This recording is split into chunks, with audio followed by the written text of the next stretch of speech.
je vais remercier les différents intervenants et intervenants qui sont venus pour cette table ronde où nous allons tenter d'explorer quelles sont les réponses des sciences économiques aux préoccupations grandissantes des citoyens sur le développement social et humain, sur la préservation de l'environnement, sur le progrès technique et peut-être aussi sur la finance et le poids grandissant de la finance. Ces intervenantes et intervenants sont Dominique Dron, Armand Hatchuel, Catherine Larère, Agnès Benassi-Kéré, Benjamin Coria et Antonin Potier. Et puis, du côté des citoyens et des citoyennes, nous avons Patrika, Sakina, Jean-Paul et Jean-Marc. Voilà, la parole est aux citoyennes et aux citoyens. C'est vous qui commencez, allez-y. Bonjour, messieurs, dames. Je vais commencer par une question très courte. Selon les propos d'Hubert Reeves, l'humanité n'est pas certaine d'atteindre le siècle prochain. Cette question concerne-t-elle... Alors oui, j'ai pas précisé. Attention, les micros sont très sensibles à la distance par rapport à la bouche, donc il faut vraiment le coller au menton, le micro. Voilà. Selon les propos d'Hubert Reeves, l'humanité n'est pas certaine d'atteindre le siècle prochain. Cette question concerne-t-elle l'économie et les économistes? Alors, qui veut se lancer pour tenter de répondre à cette première et grande question? Benjamin? Je veux bien commencer. Alors, le micro vraiment le plus près possible de la bouche. Oui. Voilà. Je veux bien commencer parce que c'est une question auquel nous, si je peux dire, quand je dis nous, je veux dire les économistes atterrés, et je suis très content d'être ici parce qu'on se définit comme économiste citoyen, on pourra en reparler tout à l'heure. C'est une question à laquelle on s'est beaucoup intéressé, et très récemment autour des thèmes de l'Anthropocène. Alors pour répondre à votre question, il est caractéristique d'observer que ce qui concerne l'évolution de la planète, sur tous ses aspects essentiels, et la définition de l'âge de l'Anthropocène, c'est-à-dire le fait que nous entrons dans une période dans laquelle l'activité humaine, ces activités de production, de transformation, etc., ont une influence sur l'évolution de la planète plus importante que ces déterminants naturels, si je peux dire. Cette notion n'a pas été forgée du tout par les économistes. Elle vient de l'extérieur. Et les économistes ont un mal de chien à se l'approprier. Alors je ne suis pas du tout en train de dire qu'il faut accepter cette thèse, d'autant qu'elle contient plusieurs variantes. Mais la question c'est, qu'est-ce qu'on fait avec ça, comme économiste, au minimum, n'ayant pas été à l'origine de la thèse. Alors on pourra en parler plus longuement tout à l'heure si vous voulez. Il est très frappant de voir que la tentative de mise en économie de l'écologie a été jusqu'à présent très infructueuse. Les économistes sont en désaccord sur la nature des instruments, entre les incitations ou le command and control, c'est-à-dire la réglementation. Ils sont en désaccord sur faut-il procéder de manière autoritaire ou de manière purement incitative. Ils sont en désaccord sur un point encore plus important qui est quels sont les acteurs qui doivent être mobilisés pour lutter contre l'environnement. Bon, bref, la réponse à votre question, c'est malheureusement, ça ne concerne véritablement qu'une partie des économistes. Et une grande partie, la majorité, si on peut dire, des économistes, et je veux bien être démenti ici, considèrent que il y a une question de changement climatique, mais l'urgence n'est pas du tout celle qui est posée par les gens du GIEC, par exemple, et que de la simple incitation, du simple engagement volontaire, comme c'est prévu dans la COP21, pourrait être suffisant. Or, et j'en finis là, si les engagements volontaires pris sont respectés, ce qui est évidemment très douteux, c'est pas à 1,5 qu'on sera, c'est à 3,5. Et donc dans ce cas-là, ça veut dire qu'on aura créé des phénomènes irréversibles concernant la dégradation de la régulation de la planète. Donc c'est très inquiétant. Voilà. Merci Benjamin. Alors j'ai vu plusieurs réactions, on va les prendre dans l'ordre où j'ai vu les doigts se lever. Dominique Dron en premier peut-être. Oui. Déjà, les intervenants de la table ronde précédente ont précisé que les modèles économiques ne savaient pas reconnaître l'irréversibilité. Donc ça, c'est déjà un premier point. La deuxième chose, c'est que dans les fonctionnements du système économique, tel qu'il est représenté par une théorie économique, on ne sait pas faire sans croissance, parce qu'il faut de la croissance pour faire du crédit. Les intérêts représentent une quantité supérieure de produits par rapport au principal, et donc le crédit sans croissance n'existe pas. Or, la planète a des limites, et jusqu'à présent, les modèles économiques qui sont utilisés ne s'insèrent pas dans des contraintes aux limites, qui sont des contraintes exogènes par rapport au fonctionnement économique classique. L'autre chose que je dirais, c'est que ça soit en finance ou en économie, on a, à travers les monétarisations des impacts environnementaux ou sanitaires, si tant est qu'on ait suffisamment travaillé scientifiquement pour savoir les reconnaître, on est tenté à travers la monétarisation, en fait, d'intégrer ces phénomènes en tant que quantité monétaire dans des logiques qui sont des logiques justement de substituabilité totale et de réversibilité. Autrement dit, si vous dites les abeilles ça vaut 250 milliards, mettons, et que vous réinjectez les 250 milliards dans des calculs économiques, vous ne représentez pas du tout ce que représente en fait la fin des abeilles, parce que vous en faites un produit qui est, comme les autres, substituable, réversible, etc. Ce que je dirais aussi, c'est que, pour terminer là-dessus, c'est que, enfin, pour ce qui me concerne en tout cas là, c'est qu'on a vraiment un problème de sacré dans la société. C'est-à-dire que, certainement issu du fait que scientifiquement, on a beaucoup privilégié le développement des sciences qui sont applicables, enfin, qui proposent des applications par rapport à des sciences qui étaient considérées d'abord comme des sciences d'observation, tout ce qui ressort, enfin, tout ce qui appartient à des domaines qu'on décrit, plutôt que d'avoir directement des applications, généralement souffrent de publications moins importantes, de financements moins importants, etc. Et résultat d'une prise en considération par les institutions, globalement, quand il s'agit de tout arbitrer, inférieure. Et ça donne par exemple des discussions comme il y a déjà 20 ans, au commissariat au plan, sur la monétarisation du CO2 versus le temps passé lorsqu'il s'agit de déterminer l'utilité socio-économique d'une infrastructure, où je me souviens très bien qu'on m'expliquait que le temps passé, chaque minute gagnée par une personne était extrêmement importante, mais que quand on considérait les émissions de gaz à effet de serre, on était d'accord sur le fait que ces émissions étant cumulatives, leur impact ne pouvait pas être réduit dans le temps, au contraire. Donc pour être un peu technique, il fallait leur appliquer la règle de Hotelling, donc actualisation au taux d'actualisation, mais que ce faisant, c'était pas possible parce qu'aucune infrastructure routière ne passait, donc on pouvait pas. Voilà. Et c'est vraiment une question de sacré. Très bien, alors l'économie semble mal outillée. Est-ce que Agnès Benassi veut réagir? Merci, vous m'entendez? Oui. Donc je suis un petit peu surprise de ce que j'ai entendu. Si vous demandez à un économiste, quel qu'il soit, quel est l'enjeu majeur pour l'humanité dans les 100 prochaines années, même les 50, il va vous dire, enfin, à 95%, le changement climatique. C'est une préoccupation absolument majeure des économistes aujourd'hui.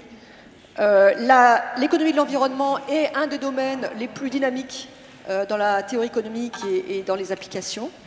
L'an dernier, le président de l'American Economic Association, qui n'est pas vraiment un centre d'économie hétérodoxe, eh bien, a fait son allocution présidentielle en faisant une proposition pratique pour éviter le problème du passager clandestin dans la taxation du carbone.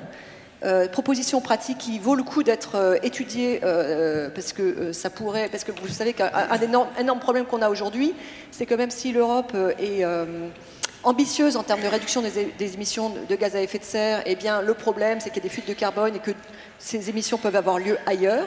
Donc, comment éviter donc, il a fait une proposition que je pourrais détailler si ça vous intéresse.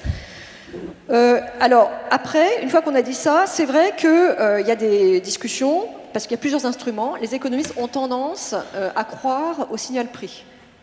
Et il y a plein d'exemples qui montrent que, en effet, les comportements réagissent fortement au prix, On donne toujours l'exemple d'Irlande qui a taxé les sacs plastiques et qui, en un an, a fait disparaître 90% des sacs plastiques dans le pays.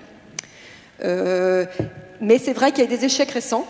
Le marché du carbone en est un, mais c'est parce que les gouvernements n'ont pas été courageux pour baisser les quotas d'émissions alors qu'il y avait une crise. C'est surtout ça. Ce n'est pas le marché véritablement en soi, c'est plutôt le manque de courage des gouvernements européens et bien, il faut bien dire leur divergence par rapport aux émissions. Quant aux questions d'irréversibilité, mais elles sont traitées dans la théorie économique depuis très longtemps.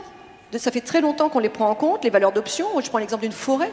Hein, quand on calcule le coût environnemental de couper des arbres pour faire traverser une forêt par une autoroute, par exemple, eh bien, on ne prend pas seulement en compte le coût environnemental d'aujourd'hui, mais toutes les utilisations possibles à venir de la forêt, l'incertitude qu'on a, et donc la valeur d'option de la forêt qu'on est en train de détruire, y compris la biodiversité. Il y a de la recherche économique sur la biodiversité.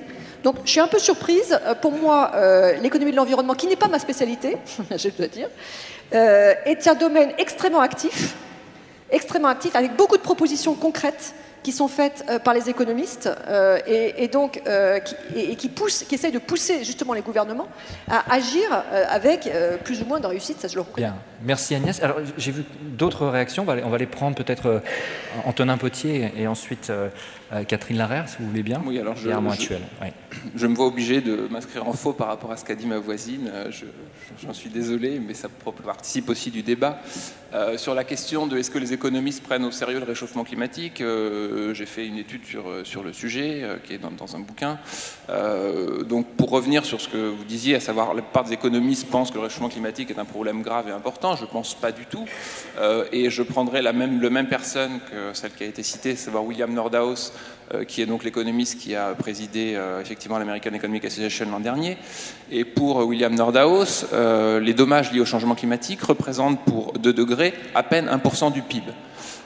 Donc je ne sais pas, c'est peut-être un petit peu technique, mais c'est quelque chose qui est insignifiant au regard des trajectoires économiques mises en œuvre. Je vous rappelle que la Grèce, lorsqu'elle a subi la récession suite à la crise économique de 2007, a subi une baisse de PIB en 10 ans de 20%. Là, on parle sur la variation de trajectoire entre 2000 et 2100 d'une baisse de 1% du PIB. Pour 2 degrés. Quand on part avec ces chiffres-là, la conclusion logique et qui a été tirée par les économistes sur l'action contre le changement climatique, c'est que des niveaux de stabilisation tels que ceux recommandés par le GIEC ne sont pas du tout nécessaires et garantis. Bon, donc ça c'est un premier point sur la question du diagnostic. Le second point, c'est sur la question des solutions. Effectivement, les économistes proposent des solutions, le signal prix en est un. La proposition de Nordhaus, à laquelle il a été fait allusion, consiste à lier, et c'est une proposition effectivement très intéressante, à lier le système climatique, enfin les régulations contre les réductions de gaz à effet de serre avec le commerce international, c'est-à-dire de lier ce qui n'a jamais été fait, le régime climatique et le régime qui a été extrêmement développé depuis les années 45 avec tous les accords de l'OMC sur donc justement la régulation du commerce. William Nordhaus est quand même extrêmement circonspect là-dessus, c'est-à-dire il se dit le régime du commerce est quelque chose qui marche bien, et c'est là où on voit la présomption des économistes que l'échange est bénéfique. Mais lier la question climatique à cela, c'est une proposition qu'il faut faire, mais pour lui ça va être une proposition en dernier recours. C'est-à-dire que ça serait extrêmement grave, même s'il fait cette proposition, et c'est plutôt bien de sa part, mais ça serait quand même extrêmement grave pour lui de toucher à ce cœur de l'économie internationale aujourd'hui, qui sont les règles de l'OMC. Donc tout ça pour dire que... C'est compatible avec l'OMC, on a écrit dans une industrielle, c'est compatible avec l'OMC. Je ne dis pas que Nordhaus... Enfin, bon... Oui. Et donc, ce que je voulais dire aussi, c'était sur ces questions des instruments. Effectivement, il y a des instruments qui sont proposés par les économistes. La question, c'est de savoir est-ce qu'ils sont adéquats au problème et est-ce qu'ils correspondent à ce que les politiques peuvent mettre en place. Et c'est là où on aurait sans doute des divergences avec ma voisine sur, effectivement, les propositions que font les économistes. Je pense qu'une large partie des propositions faites par les économistes ne correspondent pas à ce que les politiques peuvent mettre en place et, en fait, sont complètement inopérantes et permettent, du coup, de s'enfermer dans l'inaction bien plus que d'agir. Alors je voudrais juste, puisque j'ai dévié du cours qui était la question initiale, est-ce que les économistes prennent au sérieux la remarque d'Hubert Reeves qui est l'humanité va-t-elle disparaître ? Je pense que sur cette question-là, il ne faut pas poser le problème en ces termes. Je pense que la question est mal posée. La question qui est celle du changement climatique, mais qui est celle de la biodiversité, n'est pas celle d'une disparition de l'humanité. Ça serait vraiment prendre le problème d'une mauvaise manière que de dire que l'humanité va disparaître à l'horizon 2100. La vraie question, à mon sens, c'est qu'il va y avoir effectivement des phénomènes, des conséquences environnementales très graves qui ne vont pas mettre en danger l'espèce humaine, mais qui vont mettre en danger les façons qu'on a de vivre. Et la question qui se pose, c'est pas est-ce que l'humanité va survivre ou non. La question, c'est dans quel monde on veut vivre. Et c'est ça la vraie question. C'est pas de savoir si on va disparaître ou pas. Je ne pense pas que l'humanité disparaisse avec ça. Il restera toujours des Très bien. Sur la Terre. On va passer la parole à Catherine Larère. Il faut que tout le monde puisse parler. Vous êtes nombreux. Allez-y. Je voulais faire exactement la même chose. Je voulais aller dans le même sens que Antonin pour revenir sur la question. Je ne suis pas économiste, je suis philosophe, donc mon travail c'est de revenir sur les questions. Et effectivement, quand Hubert Reeves dit ça, c'est pas qu'il risque de nous tomber un météore sur la tête ou que... Donc je pense qu'il faut poser la question de qu'est-ce qui fait dire ça à Hubert Reeves et qu'est-ce qui fait dire ça à Hubert Reeves. Je pense que ce qu'il y a, enfin je l'ai entendu, donc ce qu'il y a derrière ce qu'il dit, c'est que si on continue comme on fait actuellement, si on continue sur notre trajectoire, on va, alors je ne sais pas si l'humanité va disparaître, mais en tout cas elle va se mettre dans une situation extrêmement grave. Hein. Les catastrophistes, Hubert Reeves n'est pas tout à fait, mais les catastrophistes nous promettent plutôt un sort type île de Pâques, hein, c'est-à-dire une vie de plus en plus difficile. Bon. Et qu'est-ce qui fait que... c'est quoi le sens dans lequel on va? C'est business as usual. Hein. Et de ce point de vue-là, ce que dit Hubert Reeves, c'est un peu si on continue sans rien changer, on va vers des temps très difficiles. En ce sens, je dirais, je fais tout à fait confiance à mes collègues économistes pour proposer des instruments, mais avant de se dire que les économistes sont du côté de la solution, il faut aussi se dire que l'économie est du côté du problème, et pas seulement comme système, mais comme façon de penser les choses. Et comme façon de penser les choses, à mon avis, et je ferai le lien avec la table ronde précédente, comme façon de penser les choses comme l'autonomie de l'économie. Je crois que c'est ça qui est en cause. Hein. C'est l'idée qu'on puisse penser de façon autonome en économie, et on en est beaucoup plus vers une situation de réinsertion de l'économie, aussi bien dans ses limites physiques que dans ses limites sociales. Donc je crois que c'est très bien de proposer signal prix, le marché, la régulation étatique, mais pensons aussi que l'économie n'est pas toute seule. Armand Hattuel souhaitait ajouter quelque chose. Oui, je n'ai pas pris tout de suite la question parce que je ne suis pas économiste. Mais, nul n'est parfait. Mais pour autant, et nous avons un collègue philosophe, pour autant, j'étudie le phénomène économique. Et toutes les difficultés que nous avons tiennent à la confusion installée scientifiquement depuis un siècle, un peu plus, entre le nom du phénomène et l'une des disciplines qui l'étudie. Pour comprendre ça, je vais prendre tout de suite un exemple très simple, que tout le monde connaît. Quelle est la science qui étudie la matière? Spontanément, nous répondons physis, la physique. Et la chimie, qu'est-ce qu'elle fait? Eh bien, elle étudie aussi la matière. Si je prends un caillou et je le mets devant vous, et si je dis j'étudie ce caillou, je peux convoquer au moins 25 sciences différentes pour rendre compte de ce caillou. Donc la question, quelle est la réponse des économistes à un problème, n'est pas la bonne.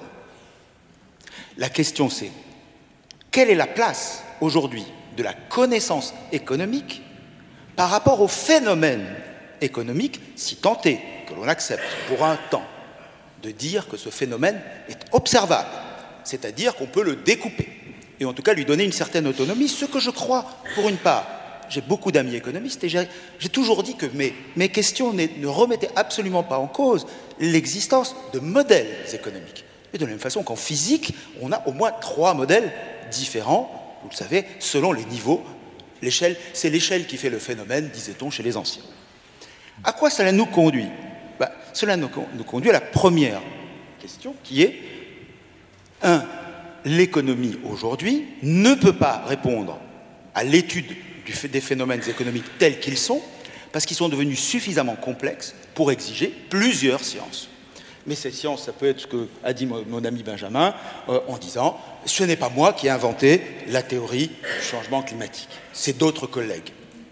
Et vous voyez que si nous disons la réponse à la question est économique, ça veut dire que nous choisissons à l'avance la structure de représentation épistémologique, et je tiens à ces termes, parce que nous sommes tous des scientifiques, et tout à l'heure, et je tiens à y revenir, a été posé le problème du débat au CNU, qui, à mon avis, on me dit ne parlez pas de ça aux citoyens, ça c'est de la cuisine, notre orateur précédent a dit c'est de la technique. Mais qu'est-ce que ça veut dire, c'est de la technique? Mais c'est le mode de gestion du savoir. Je suis section 6, je crois. C'est pas très important pour moi, mais je suis section 6, ils sont section 5. Vous savez ce que ça veut dire? Ça veut dire que jamais mes travaux ne sont obligatoirement lus par eux. Ils peuvent les lire s'ils ont l'esprit ouvert, s'ils sont intelligents, s'ils pensent que c'est important, mais ce n'est pas obligatoire, quelle que soit l'importance de ce que je peux dire.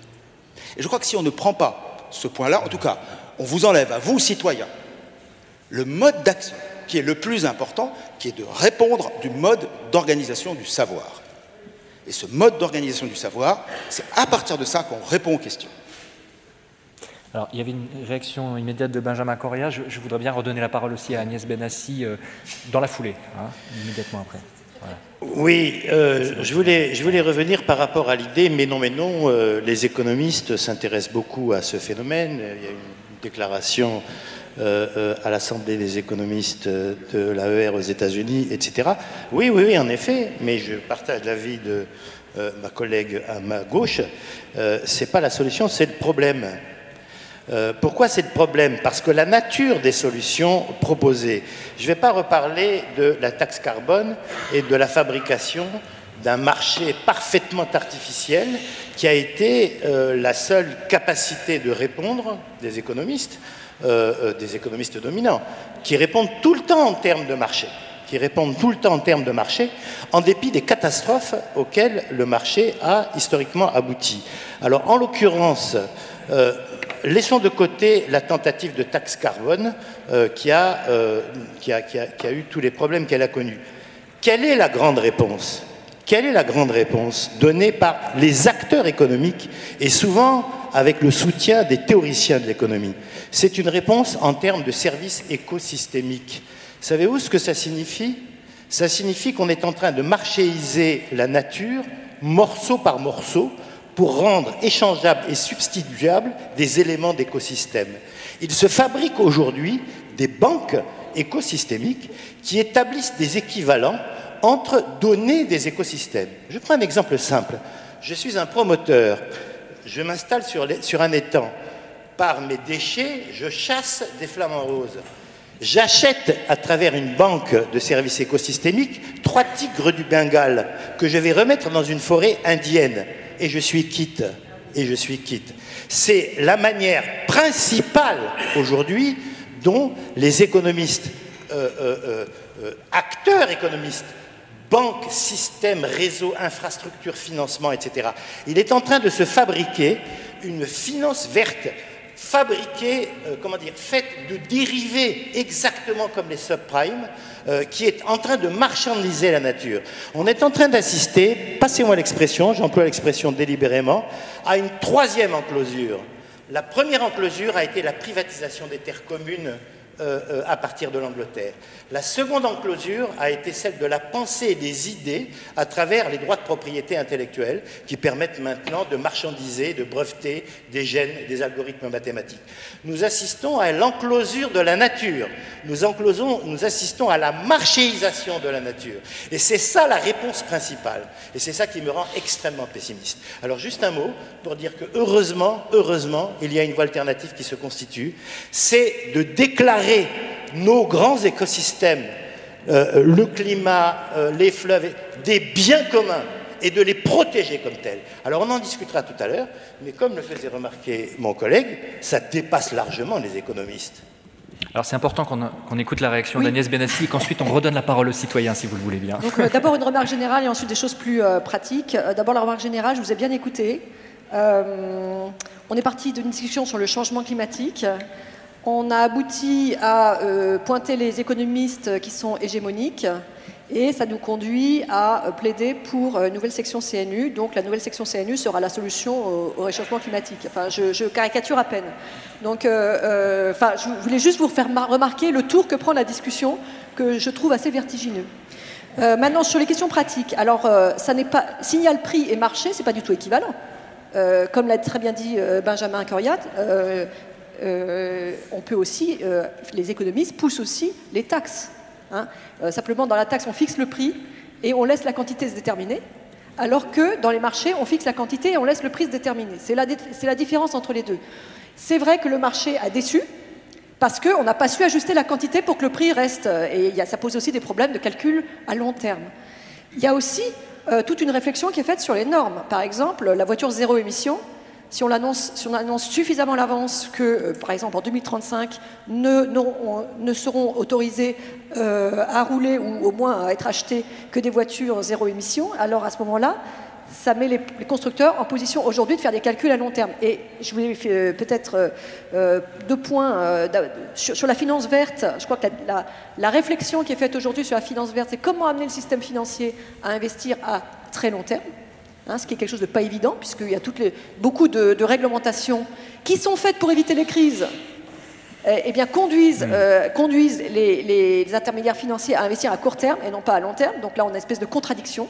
Et en France, il faut quand même rappeler qu'on a refusé d'avoir des fonds de pension, qui sont des acteurs qui, eux, investissent à long terme. En Norvège, aux Pays-Bas, ils investissent à long terme. Nous, on n'a pas ça. Comment est-ce qu'on fait?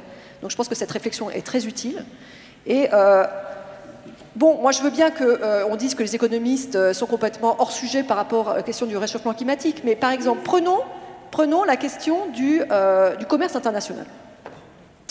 Alors le commerce international, effectivement, le transport maritime et aérien, d'accord, émet du carbone et n'est pas taxé pour ça, alors que les autres activités le sont. Donc il y a une distorsion. Donc la première chose à faire, c'est d'aligner ces activités-là sur les autres activités. Le transport national est soumis à la taxation, le transport international ne l'est pas. C'est une distorsion évidente. La première chose que disent les économistes, c'est de dire appliquer la même taxe au transport international. Et alors après, on a des problèmes d'économie politique. Et donc ces problèmes d'économie politique, également on les prend en compte. Et ce que je voulais dire aussi, c'est que la proposition de Nordhaus de créer des clubs de pays ambitieux sur le plan de la lutte contre le réchauffement climatique, avec la possibilité de taxer de manière indifférenciée les importations à taux très faible, toutes les importations en provenance de pays qui ne sont pas ambitieux et qui ne sont pas dans le club, pour les inciter à rentrer dans le club. On a étudié ça, c'est compatible avec les règles de l'OMC. C'est compatible. Donc c'est à l'intérieur de l'OMC, ça ne remet pas en cause les règles de l'OMC. Les citoyens désirent réagir. J'ai vu aussi qu'Armand Actuel voulait réagir. On va essayer de passer la parole d'abord aux citoyens, ensuite à M. Actuel. On a compris dans vos positions respectives, mais Madame, j'ai une question à vous poser. On a entendu un astrophysicien évoqué par Jean-Paul, on a entendu une philosophe, on a entendu une biologiste. Concrètement, vous, au Conseil d'analyse économique, comment vous travaillez avec les autres sciences et les autres compétences? Comment vous les intégrez?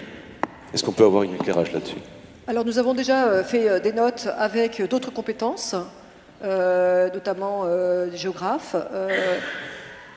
Nous ne prétendons pas couvrir entièrement les sujets. C'est une pierre et d'autres mettent leur pierre. Il n'y a pas de problème. On n'a pas... je suis d'accord sur le fait que le fait économique peut être étudié par qui? Par n'importe quelle science. Il n'y a pas de mais est-ce qu'il faut séparer les approches? Il n'y a pas de monopole. Les économistes n'ont jamais interdit à qui que ce soit d'étudier le fait économique. Il n'y a pas de monopole. C'est pas une... donc je ne vois pas vraiment le problème, en fait. Alors Armand Actuel voulait vraiment réagir depuis un moment. Mais heureusement que la liberté scientifique existe. Mais la science est organisée, madame. Et en économiste, vous devriez être sensible, puisque c'est ce qu'on appelle des marchés clos. Et les organisations de tournois entre les pairs, et dont on sait sur la longue période que la première des choses qu'ils font, c'est de normaliser la qualité. Or, la qualité en sciences, ce sont les hypothèses, c'est les théories. Donc, si on était en train de discuter des nouvelles stratégies pour le cancer, mais tout le monde serait d'accord pour dire qu'il faut ouvrir le champ des hypothèses scientifiques, changer les modèles.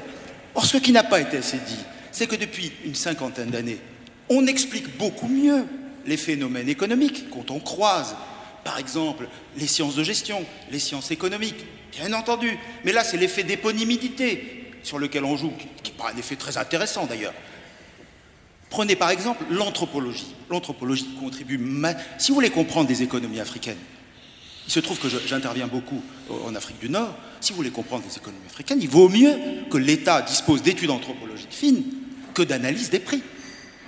Parce que les prix sont totalement distordus, parce que les prix ne reflètent absolument rien. En revanche, les structures fondamentales et anthropologiques sociales vous donnent les mécanismes intéressants sur lesquels vous pouvez agir, ne serait-ce par exemple pour passer de ce qu'on appelle l'informel au formel, autrement dit, passer à une modernité visible. Mais j'insiste sur ce point, ce n'est rien. Un scientifique, quel qu'il soit, a le droit de choisir les hypothèses les plus absurdes. Simplement, il n'a pas à déterminer et à normer les hypothèses de ses collègues. Parce que qu'est-ce qui va trancher? Et c'est là où le bas blesse. Ce qui va trancher, c'est l'explicitation du rapport au réel. Et là, il y a un très gros problème global. C'est-à-dire que les économistes sont hors de la science sociale. C'est-à-dire qu'ils ont choisi des modèles de validation qui ne sont pas les économistes dominants. Alors, je rappelle quand même que les économistes passent leur temps à travailler sur les données du réel. Alors, donc, vous venez d'avoir en une phrase la difficulté. Le mot de données n'est pas valable épistémologiquement. La science contemporaine, c'est le rapport observateur-observé. C'est le mode de construction. N'importe quel astrophysicien, s'il était là, vous dirait d'abord je rends compte du télescope, pas des données. Mais en médecine, c'est pareil, vous diriez la même chose à un médecin? Mais madame, donc les données en médecine, c'est pas. Mais madame, en médecine, que je connais bien, on ne cesse de discuter de la validité des données. C'est le problème principal. Toutes les technologies de validation, le passage du modèle animal au modèle humain est sans arrêt discuté. Mais encore une fois, qu'est-ce que nous voulons dire? Que face à un problème aussi important que celui que l'humanité a, il faut réouvrir la boîte scientifique. J'ai été invité, par exemple, par le CERN, à un débat du centenaire du CERN sur cette question-là. Je vais prendre un exemple. Combien d'argent aujourd'hui y a-t-il un grand programme scientifique mondial de la même façon qu'on l'a fait pour le boson de Higgs? On a mis des milliards pour savoir s'il y a un boson de Higgs. Qu'est-ce qu'on a mis pour essayer de comprendre ce qui va arriver, par exemple, aux terres du Sahel dans les prochaines années? C'est peanuts. Le gros problème qui va nous déstabiliser, c'est pas le problème, on va pas brûler. C'est qu'avant qu'on brûle, et les astrophysiciens me comprendront, avant qu'on soit dans le trou noir, on aura été largement socialement détruit. C'est ce qu'on connaît très bien sur la fameuse crise qui va de moins 1700 à moins 1200, où le bassin méditerranéen s'est effondré. Ce qui va être détruit par la crise climatique, c'est les sociétés, c'est les modes d'organisation de la société. On va avoir des déplacements migratoires colossaux. Voilà. En tout cas, là, il y a un enjeu majeur. Alors, Dominique Dron demande la parole depuis un moment, et vous aussi ensuite, Catherine Larère. Oui, je voudrais rester sur le domaine scientifique en faisant un parallèle avec une autre question, parce que je pense que ça éclaire pas mal. D'abord, il y a vraiment une question de lunettes. Je prends un exemple économique. Pour essayer d'évaluer la valeur que les gens donnent à quelque chose, une façon simple, utilisée en tout cas, c'est de leur demander combien vous seriez prêt à payer pour sauver les baleines, pour respirer un air moins pollué. Combien vous seriez prêt à payer pour respirer un air moins pollué? Alors, on dit, mais pourquoi vous posez la question de cette manière? Parce que si on leur demande combien ils sont prêts à recevoir, ça n'a pas de limite. Tandis que combien vous êtes prêt à payer, ça a une limite. Ok, mais en posant cette question comme ça, implicitement, on dit que l'atmosphère appartient aux pollueurs, puisque c'est aux pollués à payer pour être moins pollués. Donc en fait, la première chose que je voulais dire, c'est que dans les outils utilisés, il y a des implicites, ça c'en est un exemple, mais il y en a pas mal d'autres. Donc il faut vraiment faire très attention à ça. Ça rejoint les droits de propriété sur le vivant dont on parlait tout à l'heure. La deuxième chose, alors le parallèle sur les connaissances scientifiques, je prendrai le sujet des OGM. Vous connaissez peut-être le Haut Conseil des biotechnologies. Eh bien, quand on traite ce sujet, et je ne parlerai que du secteur scientifique, il y a aussi la relation citoyen expert, mais on peut en parler après. Il est très clair que quand vous avez un biologiste, disons, je vais appeler moléculaire pour faire court, si dans son éprouvette quelque chose se passe une fois sur 1 million, ça veut dire qu'elle ne se produit pas, qu'elle n'a aucune chance de se produire. Pour quelqu'un qui est dans les écosystèmes, si quelque chose a une chance sur 1 million de se produire dans la nature, la probabilité est 1 en fait. Si c'est une chance sur 1 million dans le labo, je veux dire la probabilité est 1, parce que la nature, elle n'arrête pas d'essayer. Et ce régime de la preuve oppose férocement des catégories différentes de scientifiques. D'où la nécessité vraiment absolue, à mon sens, je ne suis pas économiste, la nécessité absolue, je suis plutôt une praticienne, je veux dire ça, d'essayer de faire discuter des gens dont les régimes de preuve sont extrêmement différents, en essayant de leur dire, en les persuadant, en faisant en sorte qu'ils ne se sentent pas complètement déjugés de tout ce qu'ils ont fait pendant 20 ans, 30 ans avant, quoi. Mais il y a vraiment des questions de régime de preuve qui sont différents. Alors moi j'ai une réaction. Ouais. Dans la mesure où le fait de monétiser la nature n'est pas forcément une réponse convenable, on touche à du sacré, comment les sciences économiques aujourd'hui peuvent intégrer cette notion de sacré dans leurs travaux? Comment ça se traduit concrètement? Et oui, si on monétise pas, qu'est-ce qu'on fait alors en économie? Voilà, rapidement. Agnès Benassi, peut-être. Il y a plusieurs réponses possibles. Alors, on va commencer. Agnès Benassi, Catherine Larère et Armand Actuel. Non, mais là, vous touchez du doigt un problème très important, qui est que si on veut protéger la nature, il faut dépenser de l'argent. Et donc, pour convaincre les politiques de dépenser cet argent, il faut mettre en face un montant qui est commensurable, c'est-à-dire qui est exprimé en euros. Et donc on peut penser que c'est réducteur, et je suis absolument d'accord que c'est réducteur de faire ça. Mais dans le processus politique qui va les amener finalement à décider, eh ben, c'est une étape indispensable. Et vous avez tout à fait raison de dire qu'il y a des biais dans les enquêtes. Si on demande aux gens combien ils sont prêts à payer, c'est pas la même chose, combien ils sont prêts à recevoir. Il y a des biais. Il y a d'autres méthodes qui sont utilisées quand même pour mesurer la pollution, notamment en comparant des zones polluées et non polluées, par exemple en regardant les prix de l'immobilier dans des zones polluées, des zones moins polluées, ou en regardant combien les gens payent effectivement, et c'est pas une question qu'on leur pose, c'est qu'ils payent effectivement pour aller par exemple, dans un parc naturel aux États-Unis, ils payent à l'entrée. Donc on peut, avec ces indications-là, ou avec aussi le marché des assurances, tirer des valeurs implicites. Mais je suis d'accord que c'est extrêmement fragile. Je suis complètement d'accord que c'est extrêmement fragile et que ça ne fait pas le tour de la question. Mais le problème, c'est que le décideur, lui, on est obligé, pour le convaincre, de mettre des sommes en face. Est-ce que, excusez-moi, est-ce que c'est le retour sur investissement qui justifie de breveter le vivant, par exemple? On n'a pas entendu la fin de la phrase. Oui. Est-ce que c'est le retour sur investissement qui justifie de breveter le vivant, par exemple, puisque c'est une problématique prévisible? Est-ce qu'on est vraiment obligé d'en passer par là? Je crois que Catherine Larère voulait dire quelque chose. Qui prennent en compte que le bien-être ne dépend pas seulement du revenu. Le bien-être dépend de la qualité de la vie, et la pollution fait partie de la qualité de la vie. Non, mais je voudrais reprendre sur la question, puis je répondrai à la vôtre. Bon, de dire la nature n'a pas de prix, mais elle a un coût. Bon, on peut dire ça. Le problème, c'est que si on en reste uniquement à une évaluation économique, ou si on dit par exemple, évaluer, c'est pas monétariser, monétariser, c'est pas marchandiser, marchandiser, c'est pas financiariser. Bon, si on en reste là, comment, si on reste à l'intérieur du calcul économique? Alors on va dire, la nature n'a pas de prix, mais elle a un coût. Et ce coût, on va le comparer à des bénéfices. Et pour ça, on va estimer le prix de la nature. Donc tout d'un coup, la nature qui n'avait pas de prix, mais qui avait un coût, se met à avoir un prix. Alors, je crois que c'est là que le sacré intervient pour justement dire qu'il y a autre chose que l'économie. Et je prendrai là un cas qu'on a trouvé dans les journaux, qui est le fleuve Wanganui en Nouvelle-Zélande.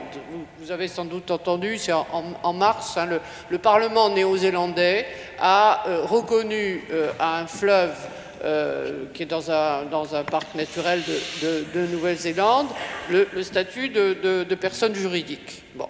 Mais c'est quoi ça? C'est la reconnaissance du peuple maori, qui est le peuple autochtone par rapport à la colonisation britannique de la fin du XIXe siècle. Donc c'est la reconnaissance d'une dimension culturelle de commun. Hein. Donc on peut appeler ça du sacré, mais dans nos pays fortement sécularisés, le sacré, c'est une chose qui va pas très bien. On peut dire que c'est la reconnaissance qu'il n'y a pas seulement de l'économie et que si on veut, je reprends parce que de dire oui, la nature n'a pas de prix, il y a des choses que l'argent ne peut pas acheter, mais ça a un coût. Si on en reste là, on va donner un prix à la nature. Et pour sortir de là, il faut savoir que notre vie n'est pas de part en part économique. Donc il ne s'agit pas de nier l'économie, il s'agit de dire que c'est simplement un secteur. Merci. Armand Actuel veut compléter? Là encore, le fait d'avoir plusieurs sciences est très utile. Prenons une question simple. Y a-t-il dans la vie économique des phénomènes collectifs qui opèrent sans prix? Le micro plus près. Y a-t-il dans la vie économique des phénomènes fondamentaux qui opèrent sans prix et qui ont joué un rôle majeur? Mais sciences de gestion, on peut vous en donner 1000, et je vais en prendre une. Tout le monde a aujourd'hui un microprocesseur. Tout le monde a entendu parler de la loi de Moore. Bon, qu'est-ce que c'est que la loi de Moore? C'est pas une loi physique, c'est la loi, en quelque sorte, de régime de développement qu'a proposé Gordon Moore en disant on va donner comme perspective de développement à notre industrie une régulation. Et cette régulation, c'est la transformation, la miniaturisation tous les 2 ans à un certain rythme. Est-ce qu'il a dit la miniaturisation, ça vaut tant? Non. Il n'a pas dit. Personne d'ailleurs n'était capable de calculer ce que valait la miniaturisation. Mais qu'est-ce qui s'est passé derrière?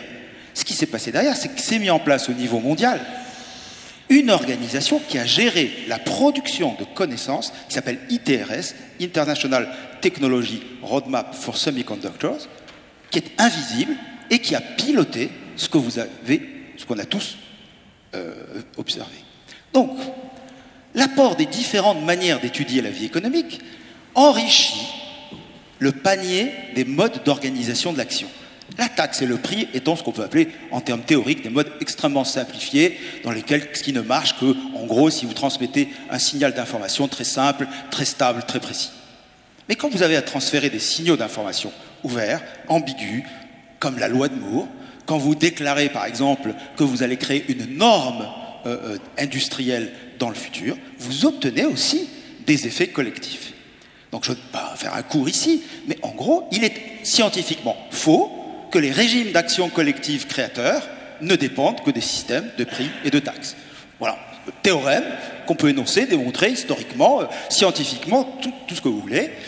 Point à la ligne. Donc la question n'est pas est-ce que la taxe ou le prix, la question est a-t-on offert aux décideurs une science suffisamment riche des différentes modalités d'organisation de la vie collective. Et pour faire ça, on ne peut pas le faire uniquement avec une des voies qui a été suivie, qu'on appelle pour aller vite l'approche économique. Il y a les sciences de gestion, il y a l'anthropologie économique, il y a la sociologie économique, il y a le droit, on a oublié le droit. Le droit est un acteur majeur de l'organisation collective. La théorie des biens communs est aussi extrêmement intéressante. Il n'y en a pas une. Et le rôle de la recherche, c'est d'offrir, non pas aux décideurs une espèce de corset pour le convaincre, étrange rhétorique, remarquez, je bride ma science pour vous convaincre vous. Alors là, épistémologiquement, on s'affole. Alors, une réaction de Dominique Dron et Benjamin Correa, comme vous voulez. Allez. Non, juste parce que c'est tout à fait dans le prolongement. C'est-à-dire qu'il y a non seulement la palette des options, mais il nous faut la palette des options. Mais il y a, et je le dis délibérément, bien sûr, vous allez comprendre, le choix citoyen. Parce que dans ce monde d'indécision, il est indispensable de rétablir la démocratie, de rétablir le droit citoyen. Il faut quand même alerter, c'est notre métier d'économiste, il faut quand même alerter sur le fait que la marchéisation de la nature à laquelle on assiste, à travers ce que j'ai désigné tout à l'heure comme les marchés écosystémiques, etc., c'est la fabrication de prix parfaitement fictifs par des décideurs qui sont engagés dans des opérations de marchandisation de court ou de moyen terme et auxquelles aucune confiance ne peut être faite. On peut fabriquer des bulles sur des produits écologiques et on va fabriquer des bulles sur des produits écologiques, il n'y a aucun doute là-dessus. Comment dire? Donc il y a un moment, surtout lorsqu'il s'agit de biens qui engagent les générations futures. Est-ce que vous et moi, on va décider du prix de ce que vaut l'écosystème de l'Amazonie, alors qu'il est là en principe pour 40, 50, 100 générations? C'est absurde, c'est absurde. Ce point est vraiment fondamental. Alors, sur des biens intergénérationnels de ce type, il y a une espèce de principe de précaution qui doit jouer. Et ça veut dire qu'il y a une décision qui doit être prise. Je pèse mes mots. On est de nouveau à l'époque de la Déclaration des droits de l'homme et du citoyen. Au XVIIe siècle, au XVIIIe siècle, on a discuté de savoir si les Indiens avaient des âmes ou non. Et puis, il y a eu cette merveille qui est 1789, qui est la Déclaration des droits de l'homme. La Déclaration des droits de l'homme. Les hommes sont égaux et libres en droit et le demeureront. Et on a fabriqué les institutions pour ça. Eh bien, de la même manière, nous devons faire la déclaration des biens communs, la déclaration d'un certain nombre de ressources que nous avons pour le moment en gestion, mais qui appartiennent aux générations futures. C'est pas nous qui donnons nos biens aux générations futures, c'est elles qui nous les ont prêtés. Donc il faut le leur rendre, et le leur rendre en bon état. Et donc il y a, je pèse mes mots, il y a une déclaration des biens communs à faire, et de créer les institutions qui permettent que ces biens, tout en permettant l'accès, soient préservés dans leur intégrité pour le futur. Et ceci, excusez-moi, ça a mille fois le poids et l'importance de donner un prix ridicule pour échanger des flamants roses contre des tigres. Il faut prendre les problèmes à leur mesure. Merci Benjamin Coria. Dominique Dron souhaitait rajouter une dernière phrase et les citoyens ensuite veulent reprendre la main. On va leur redonner la main parce qu'ils ont d'autres thèmes à aborder aussi et il faudra qu'on enchaîne. Dominique Dron. Oui. Sur l'accès aux ressources rares, effectivement, comme les écosystèmes en bonne forme, c'est très très différent de dire on va faire ça par les prix, réguler ça par les prix ou réguler ça par les files d'attente. Les modèles qui sont portés derrière sont extrêmement différents. Soit ce sont ceux qui peuvent payer, qui ont accès, ou régulés par les prix, ou c'est la file d'attente qui est assez mal portée dans nos représentations collectives, mais voilà. Et le portage n'est pas le même. On peut faire des mix, le marché de quotas, c'est un peu ça, mais enfin bon. Il y a aussi le fait que je rebondis sur commun, ne penser que propriété privée ou propriété publique induit une réflexion en termes de prix d'achat et de vente. Donc effectivement, se dégager de l'alternative qui nous est assez récente en fait dans l'histoire de l'humanité permet de penser autrement. Troisième chose que je voulais dire, c'est une anecdote rapportée par Mark Sagoff, universitaire de Cambridge, dans son bouquin The Economy of the Earth, qui date de 1982. Il pose 3 questions à ses étudiants. La première question, c'est... Alors, le sujet, c'est que le gouvernement fédéral a concédé à Disney une partie d'un parc national pour y faire une station de ski. Première question, combien d'entre vous sont déjà allés dans ce parc national? Sur 100 étudiants, peut-être une dizaine. Deuxième question, combien d'entre vous iraient dans ce parc une fois équipé par Disney? Les 100 mains se lèvent et le prof explique, la salle devient très excitée, ils sont en train d'imaginer leur futur week-end, etc. Troisième question, est-ce que le gouvernement a eu raison de concéder à Disney ce parc? Les 100 disent non, c'est une honte parce que c'est notre patrimoine commun. Merci beaucoup Dominique Dron. On va redonner la parole aux citoyennes et aux citoyens pour le thème suivant, c'est ça? Oui, on va passer au thème suivant qui concerne le développement social et humain. Et nous nous posons la question de savoir comment les indicateurs mesurant le bonheur, le bien-être, l'épanouissement peuvent-ils être intégrés au PIB et autres indicateurs de santé économique? Alors une autre préoccupation des citoyens, le bonheur, le bien-être. Alors, est-ce que les économistes... Donc, il y a beaucoup de gens qui travaillent là-dessus. Il y a beaucoup de gens qui travaillent là-dessus, mais ça va pas. Vous n'allez pas aimer parce que ils essayent d'additionner des choses qui sont impossibles à additionner, de manière à avoir un indicateur. Et du coup, ils sont obligés de monétiser des choses que vous allez considérer comme non monétisables. Donc, effectivement, ça transforme, par exemple, et c'est très intéressant de regarder ça, ça transforme les classements des pays riches.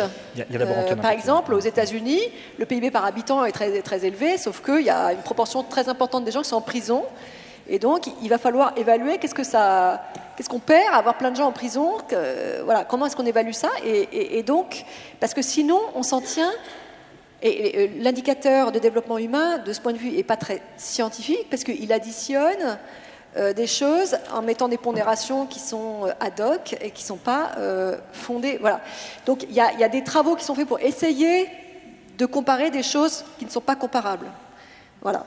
Et donc il modifie. Mais quand on regarde maintenant, je vais terminer là, quand on regarde maintenant au-delà des pays riches, on se rend compte tout de même que ces indicateurs de qualité de la vie, qui prennent en compte aussi les inégalités, qui prennent en compte la pollution, qui prennent en compte l'illettrisme, la possibilité d'aller à l'école, qui prennent en compte plein de choses.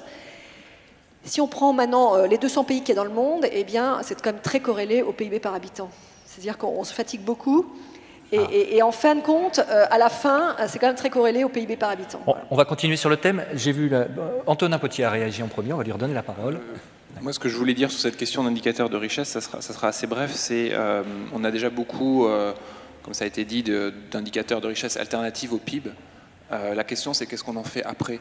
Et c'est pas avec un indicateur qu'on gère une économie. Il serait faux de penser que les hommes politiques regardent le PIB tous les matins. La croissance a une importance, je veux dire, dans le discours symbolique, mais il serait faux de penser qu'ils regardent le PIB tous les matins en se disant qu'est-ce que je vais faire pour l'augmenter. Les décisions sont prises selon d'autres types de critères. Et donc il ne faudrait pas avoir l'illusion qu'en changeant d'indicateur, on ne sait pas d'ailleurs ce que ça voudrait dire vraiment de changer d'indicateur. Je veux dire, il y a déjà plein d'indicateurs qui sont faits, qui permettent de faire des diagnostics sur la situation. La question, c'est ensuite quelle action on prend en fonction des diagnostics qu'on a faits. Il y a déjà un indicateur qui est par exemple le taux de chômage d'un pays, qui en dit beaucoup sur la santé sociale de ce pays-là. Et on voit que même avec cet indicateur-là, on n'arrive pas forcément à réduire le chômage. Donc la question, c'est pas tant les indicateurs que quelles sont les actions entraînées par ces indicateurs.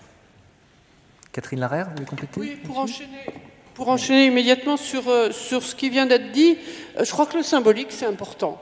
Donc effectivement, on peut dire les indicateurs, c'est inadéquat, etc. Mais deux choses. D'une part, quand on entend sans arrêt la croissance, et tout le monde n'est pas scientifique, on fait confiance à ceux qui parlent, et donc je crois qu'il faut remettre en question l'idée, enfin que ça se répande, l'idée que la croissance ne crée pas de l'emploi, qu'il y a des choses qui étaient corrélées, qui sont plus corrélées. Donc je crois qu'au niveau symbolique, c'est important. Et deuxièmement, je suis d'accord que c'est l'action qui compte, mais le discours économique, il a un côté performatif. C'est-à-dire ce qu'il dit être, il le fait être. Et donc, quand on se focalise sur un certain nombre d'indicateurs, c'est autant d'indications que c'est ça qu'il faut développer. Et de ce point de vue-là, changer d'indicateur, c'est changer de mode d'action, étant donné que, je crois que c'est particulièrement vrai en économie, il n'y a pas la connaissance d'un côté et son application de l'autre. Connaître, c'est déjà agir. Oui, une réaction du côté des citoyens ? Donc vous êtes arrivé très vite sur un sujet qui était important pour nous et vous avez commencé à répondre à la question qui n'était pas encore posée. Donc je vais essayer de reformuler les choses un petit peu pour revenir dans le sens de nos questions. C'est vrai que le taux de croissance découle du PIB, le montant de la dette dépend du PIB, et on compare toutes les économies du monde à partir du PIB, sauf que cet indicateur va fêter ses 83 ans, d'après ce que j'ai compris. Et donc la question première sur le PIB, c'est où en sont les économistes pour mettre à jour l'indicateur qui dirige le monde, dans la mesure où les choses ont bien changé depuis l'époque des charrettes à foin, ou depuis qu'avant un indicateur qui a été créé avant l'informatique, avant la télévision, etc. Donc les choses ont énormément évolué. Est-ce que l'indicateur PIB a lui aussi évolué de la même façon? Armand Actuel réagit immédiatement, on va lui donner la parole. Je pense que là encore, on mêle deux phénomènes, et que si on ne les sépare pas, on ne va rien comprendre. Approchez bien le micro. Un premier phénomène, le rôle du nombre dans la gouvernance. C'est très bien étudié aujourd'hui. Ce sont des mécanismes de décision symboliques, cognitifs. Ils ont toute une série de propriétés. Donc si on veut parler de ça, il faut appeler les disciplines qui ont étudié ça. On sait qu'aujourd'hui, les systèmes collectifs ont des effets de fixation sur le nombre. Mais ce n'est pas ça la vraie question. Quand vous allez voir un médecin qui vous demande une analyse biochimique, il ne pondère pas les différents paramètres avec une petite valeur de mesure. Il vous dit « Ah, les globules blancs, c'est 10 €, les globules rouges, c'est 5 €, et je vais agréger. » Et pour quelle raison il ne le fait pas? Et c'est là où, si vous voulez, très sincèrement, le problème, c'est le niveau scientifique global.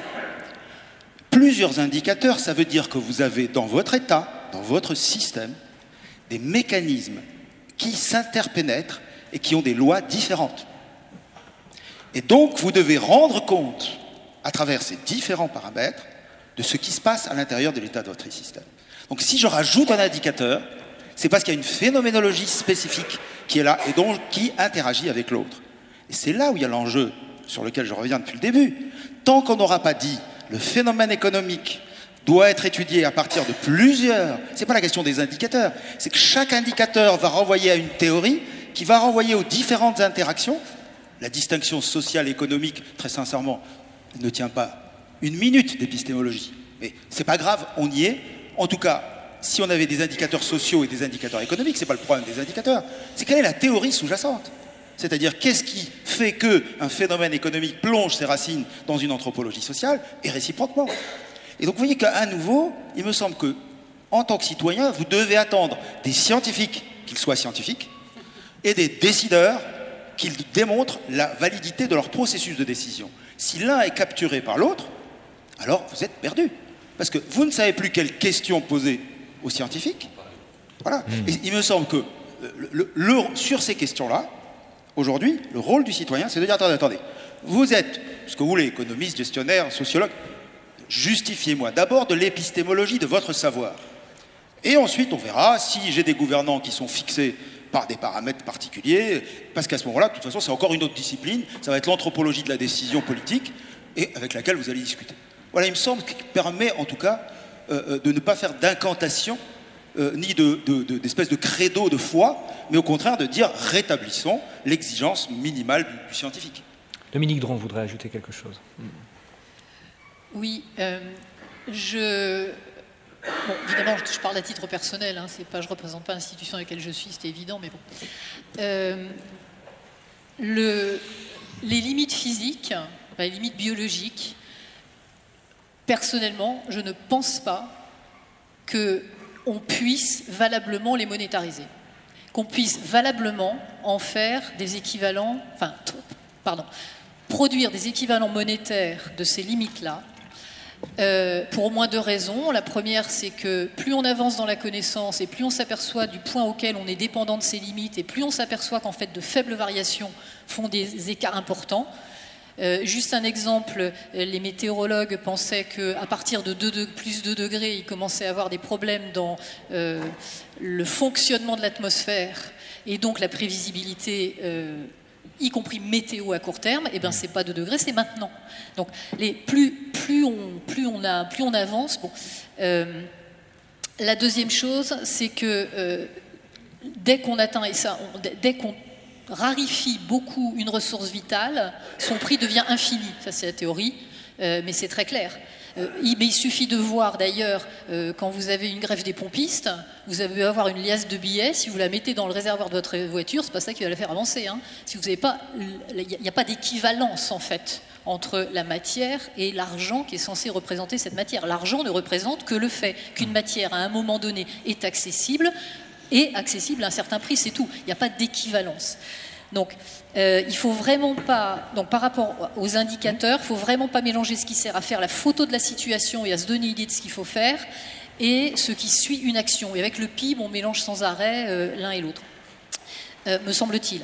Et la deuxième chose, c'est que si on traduit tout en monnaie, comme je disais tout au début, on introduit tous les objets dans un système dans lequel, en fait, tous les acteurs recherchent la même chose, c'est-à-dire la liquidité.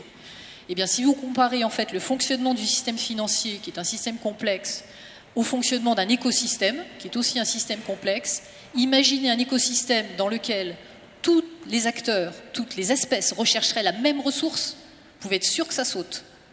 Ben, c'est un peu ce qu'on voit en fait. Agnès Benassi souhaitait réagir. Je voulais répondre à votre question sur le PIB. C'est vrai que vous avez tout à fait raison de dire que le PIB est quand même très utilisé. Alors pourquoi est-ce qu'on continue à regarder le ratio de la dette sur le PIB? Parce que le PIB est censé représenter, c'est une mesure synthétique de l'assiette fiscale.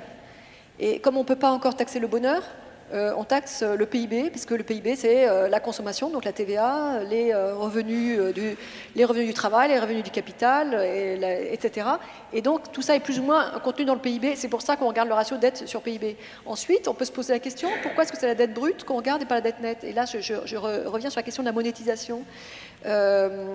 Donc beaucoup de gens disent, mais il faut plutôt regarder la dette nette, l'État a des actifs. Le problème, c'est qu'une partie de ces actifs n'ont pas de prix, justement, et ne peuvent pas être vendus, surtout. Ils ne sont pas liquides. On ne va pas aller vendre le château de Versailles pour payer la dette. Et donc, ça donne une image, du coup, tronquée, enfin, une mauvaise image par rapport à une entreprise qui, elle, peut vendre tout ce qu'elle a à son actif. Donc, c'est ce genre de questions qu'on se pose. Alors maintenant, il y a des progrès qui sont faits. Par exemple, l'OCDE fait beaucoup de travaux sur le PIB vert, donc calculer un PIB net de la destruction de l'environnement. Et aussi des travaux sur la productivité, parce qu'on se rend compte que la croissance de la productivité, elle est parfois destructrice de l'environnement.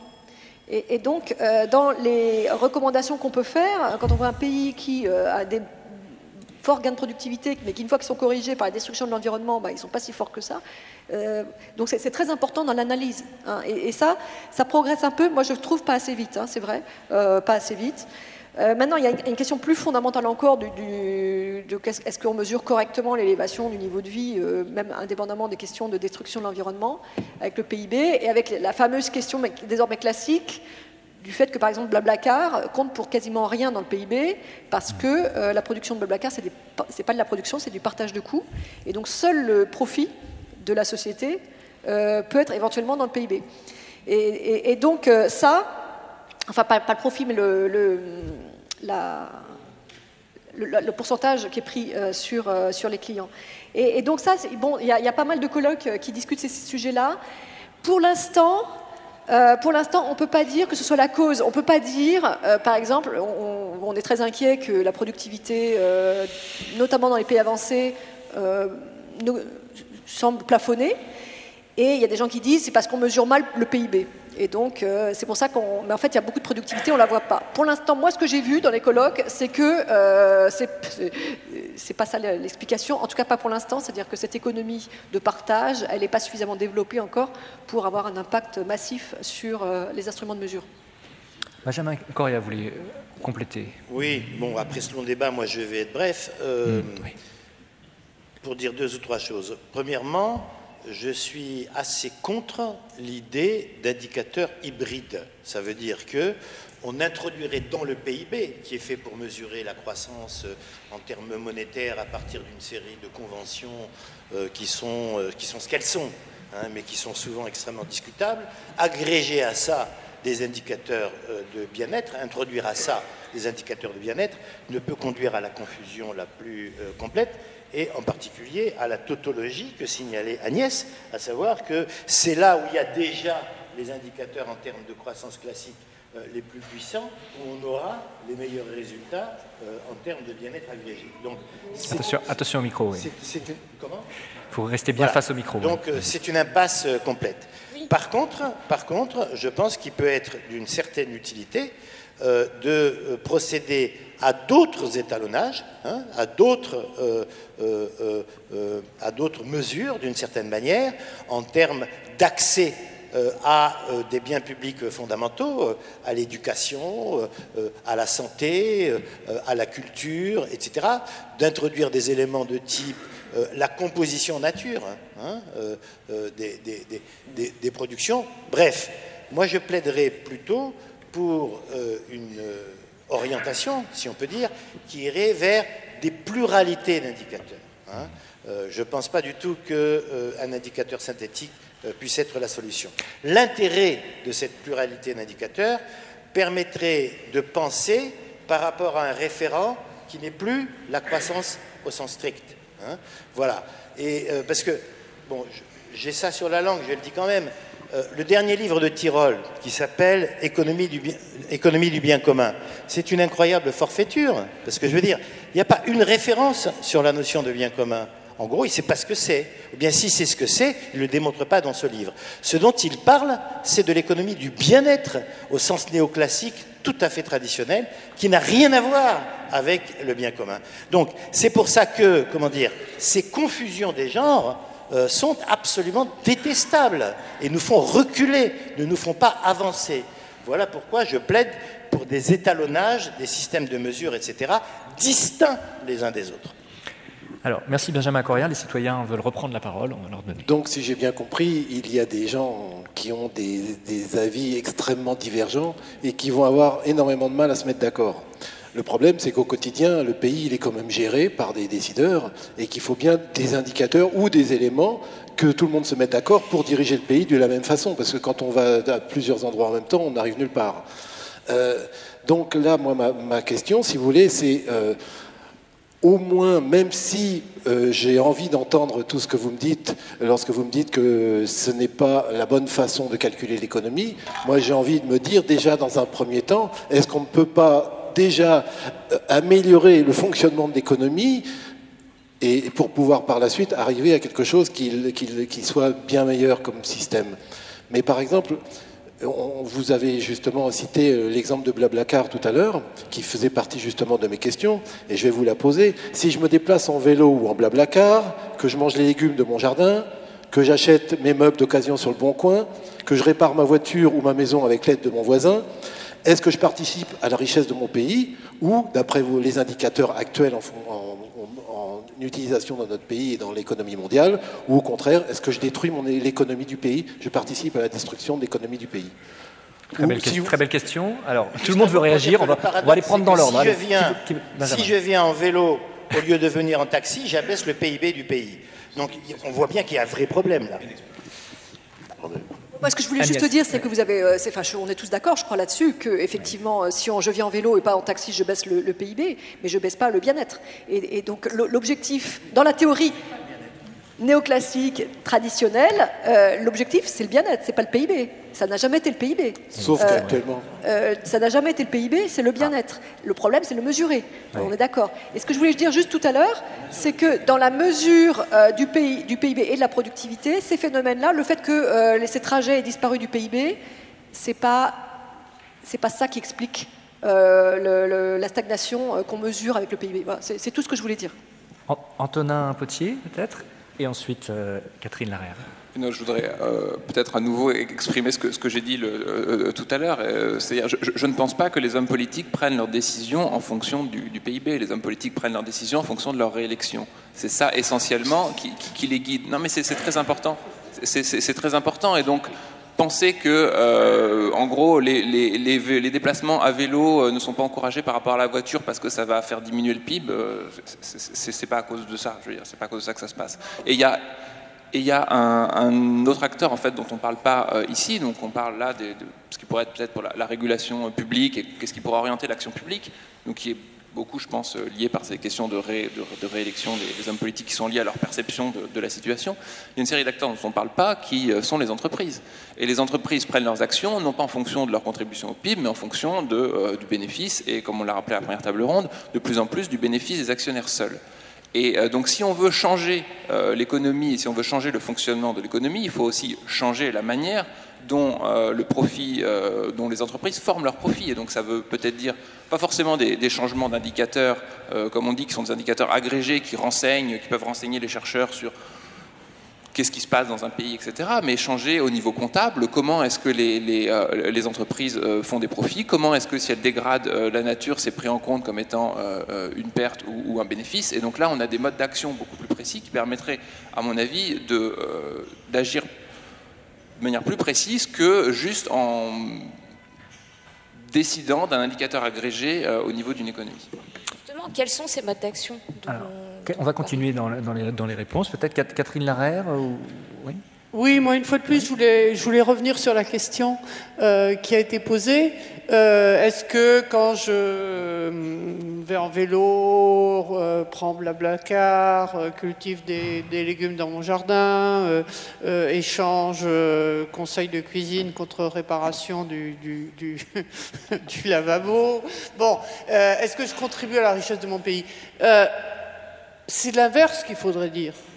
La question serait plutôt, je fais tout ça, et voilà, et la multiplicité d'initiatives, de mobilisation inventive qu'il y a partout, comment vous, les experts, comment est-ce que vous pouvez le prendre en compte et le valoriser? Il me semble que la question, elle est juste inverse, et qu'on devrait essayer de vous expliquer comment on va faire en sorte que...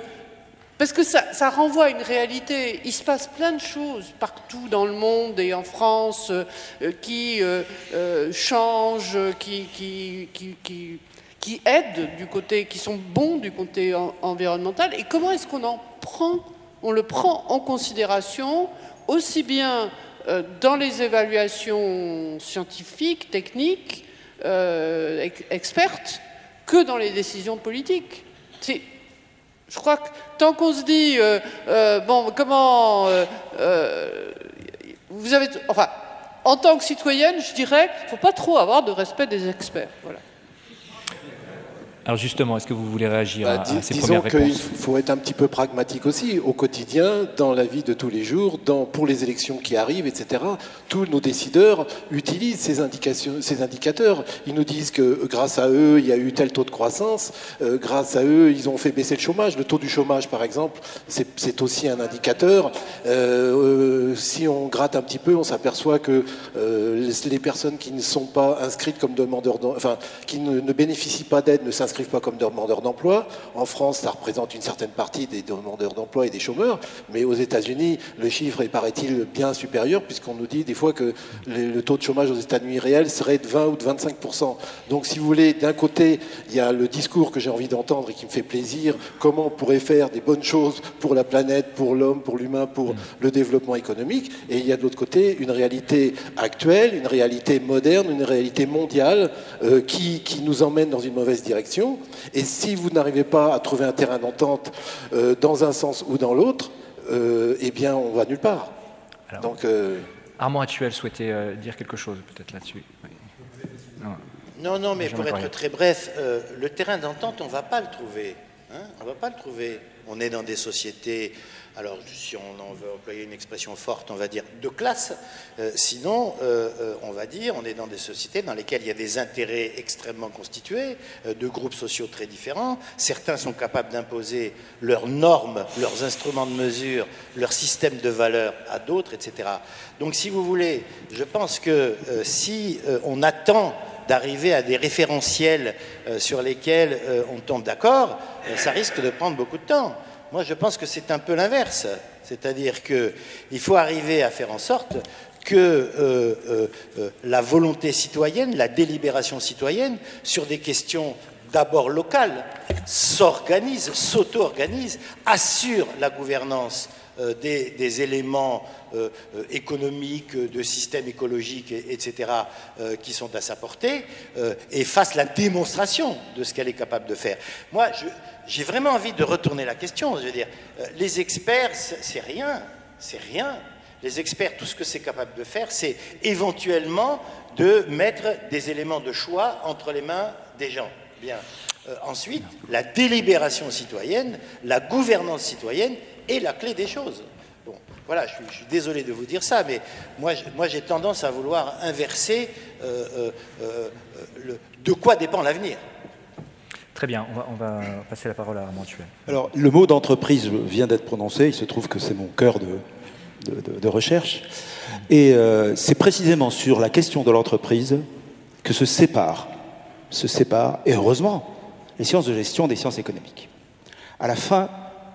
Qu'est-ce qui se passe à la fin du XIXe siècle? L'économie ne répond plus aux classiques des ouvrages de l'économie politique. Pourquoi? Grande industrie. L'homme d'affaires devient producteur de connaissances.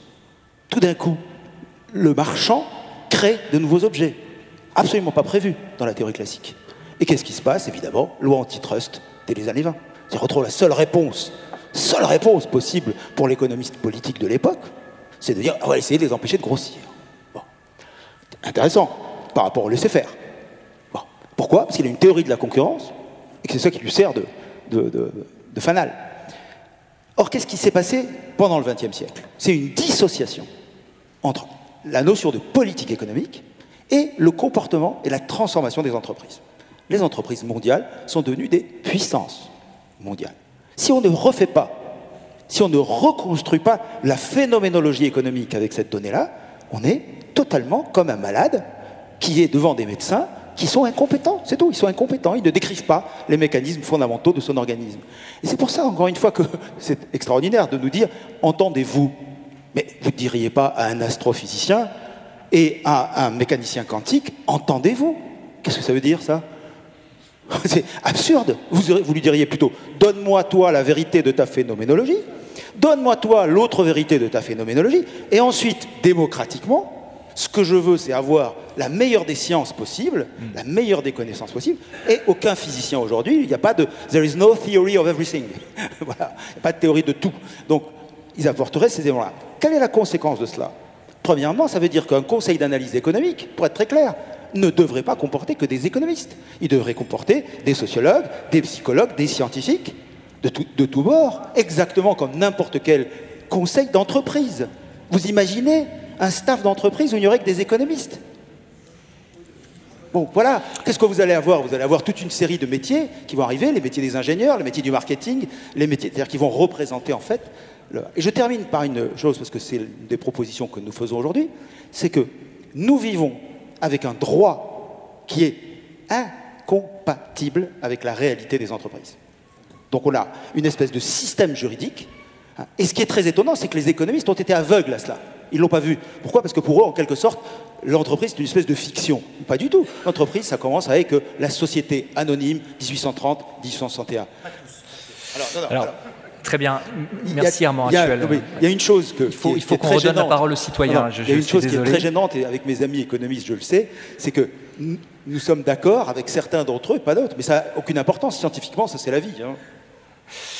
Est-ce que vous voulez reprendre la parole? Il nous reste quelques minutes où il y a encore d'autres interventions possibles. On leur laisse la parole? Bon, ok. Alors, Dominique Dron, non, mais vous êtes nombreux, c'est normal. Dominique Dron se demande la parole depuis un moment, et j'ai vu ensuite Agnès Benassi là-bas. On a parlé du Conseil d'analyse économique, on pourrait entendre Madame là-dessus, sur l'ouverture. Très bien. Donc, la représentante du Conseil d'analyse économique peut répondre sur cette question. Et puis sur les actions, votre voisin sur les actions. Je voulais d'abord répondre à votre question. Moi, je suis tout à fait d'accord avec ce que vous avez dit, sur le fait que les indicateurs ne sont pas forcément les bons. Il y a une responsabilité des organisations internationales. 2 fois par an, le FMI publie des prévisions, et c'est la croissance du PIB, c'est éventuellement des taux de chômage, ce n'est pas le taux d'emploi, qui est beaucoup plus pertinent et qu'utilisent d'ailleurs beaucoup plus les économistes que le taux de chômage. On pourrait imaginer qu'ils mettent beaucoup plus l'accent sur des indicateurs PIB vert, et progressivement, ça changerait les mentalités. Et au G20, par exemple, on ne parle jamais de ces sujets-là. Il y a une spécialisation, si vous voulez, il y a la COP21 d'un côté, le G20 de l'autre, ça ne discute pas. Donc je pense que vous avez vraiment raison, c'est que les indicateurs qui sont publiés, en fait, ils orientent le débat politique. Et une réflexion là-dessus serait vraiment très bienvenue. Maintenant, le CAE, le Conseil d'analyse économique, bon, il se trouve que je préside le Conseil d'analyse économique, donc c'est 15 personnes. Ces 15 personnes doivent couvrir l'ensemble du champ de l'économie et n'y arrivent déjà pas. Hein, parce que c'est quand même un champ assez vaste. Moi, il y a des tas de domaines de l'économie que je ne maîtrise pas. Donc, faire dialoguer avec des sociologues, des anthropologues, des géographes, des historiens, des juristes, formidable, très très bien. Moi je suis pour. Je suis pour. Simplement, dans les 15 personnes, on ne peut pas commencer à couvrir toutes les sciences sociales. C'est tout. Et donc, je serais absolument ravie, j'applaudirais des 4 mains, qu'il y ait un concept d'analyse du droit. D'ailleurs, il existe un club de juristes, on peut... Mais il y a eu une tentative de conseil d'analyse de la société qui a visiblement échoué. Voilà, très bien, mais que chacun apporte sa pierre avec son domaine de recherche, c'est déjà pas mal, et après on construit quelque chose ensemble. Encore une fois, il n'y a aucune volonté d'hégémonie, quoi que ce soit. Moi, je discute très souvent avec des spécialistes d'autres sciences sociales. Et il y a effectivement, c'est très intéressant, par exemple, d'écouter des juristes parler du marché du travail. Il y a une manière de penser qui est différente et c'est très intéressant de les écouter. Maintenant, est-ce que ça veut dire qu'il faut incorporer systématiquement dans 12 pages toutes les sciences sociales sur n'importe quel sujet? Je pense qu'on ne saura pas faire, si ce n'est faire des grandes généralités. Merci Agnès Benassi. On arrive à la fin du temps consacré à cette deuxième table ronde. Non, c'est ça, 12h15. Non, il reste encore. C'était jusqu'à 12h30 ? Ah ok, oui, on a commencé. Ah bah très bien, on a 15 minutes de plus, alors c'est formidable. On va redonner la parole aux citoyens. Dominique Dron souhaitait prendre la parole. Je lui donne la parole et ensuite on va redonner la parole aux citoyens. Oui, je voulais dire 3 choses. La première, c'est effectivement celui qui structure le miroir et qui tend le miroir aux autres qui a le pouvoir. C'est bien connu. Et les objets, on a parlé dans la table ronde précédente du problème des investissements très long terme, par exemple. L'investissement très long terme, c'est très peu compatible avec l'application de normes IFRS comptables. Donc, il y a un certain nombre d'objets comme ça qui ont été mis comme structurant technique du mode de raisonnement des acteurs économiques et financiers qui portent en eux-mêmes l'opposé du résultat qu'on cherche. Donc, le début du développement durable, c'est de savoir faire la différence entre ce sur quoi on peut quelque chose, sur ce quoi on peut rien. Les lois de la physique, c'est un peu compliqué de les changer. Les conventions humaines, c'est beaucoup plus simple. Il faut voir jusqu'où ça va. La deuxième chose que je voulais dire, c'est que un des sujets qu'on a dans le fonctionnement de l'économie financiarisée telle qu'elle a été décrite dans la table ronde précédente, c'est que, comme je disais tout à l'heure, tout le monde recherche la même chose, c'est-à-dire la liquidité. La liquidité, ça veut dire que la même ressource peut être utilisée partout. Or, le problème des territoires, c'est pas de produire de la richesse, c'est de la garder. C'est de la garder. Et on voit bien, par exemple, dans les expériences de monnaie complémentaire, que, comme ce qui s'est passé au Brésil, par exemple, l'amélioration des fonctionnements des territoires vient du fait qu'ils peuvent garder la richesse, une partie au moins de la richesse produite. Ça veut dire que la substituabilité monétaire est réduite quelque part. Donc ce sujet-là une certaine compartimentation de la circulation monétaire est du quelque part l'équivalent de, si je prends les écosystèmes naturels, quelque part l'équivalent du fait que quand vous détruisez quelque chose dans la forêt boréale, certes vous allez avoir des répercussions quelque part dans la population des baleines, mais ça ne va pas se faire tout de suite. Tandis que dans l'économie, la liquidité, ça se fait tout de suite. Donc ça, c'est quand même aussi un sujet de convention. Et le troisième point, c'est que l'interaction entre différentes sciences, différents régimes de preuves, différents systèmes de connaissances, je reviens sur le sujet sur l'exemple du Haut Conseil des biotechnologies, dont l'objet c'est est-ce qu'on autorise ou pas tel ou tel OGM. Le premier débat, c'est entre les disciplines scientifiques.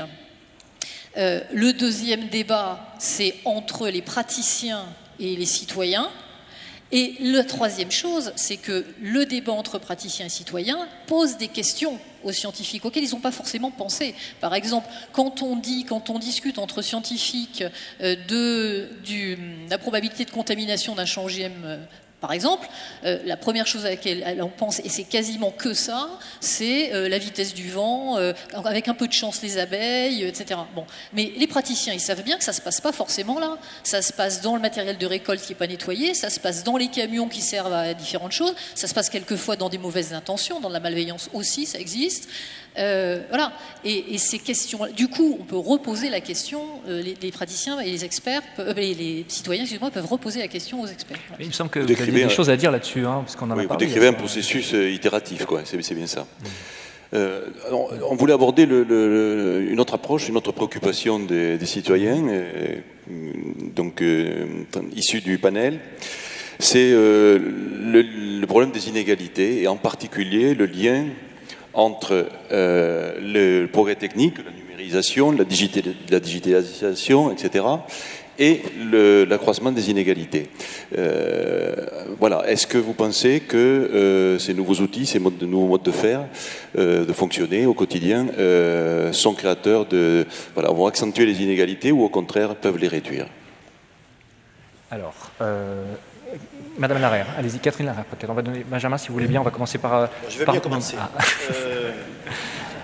Non, parce que ça va permettre d'aborder une question très importante, qui est celle de l'économie numérique et en fait de son succès d'année, qui est le plus important aujourd'hui, qui est l'ubérisation, ce qu'on appelle l'ubérisation de la société. Alors, qu'est-ce que je voudrais dire là-dessus? Les économistes, par rapport au progrès technique, finalement, ils ne sont pas aussi opposés qu'on le croit. Hein, les économistes de métier, si je peux dire. Ils vous diront qu'il y a des effets de destruction immédiats, mais que le progrès technique, hein, mais qu'il y a des effets de création, que de savoir si ça s'équilibre est une question difficile, mais qu'en gros, il y a toujours une transition difficile. Voilà en gros ce que vous disent les économistes.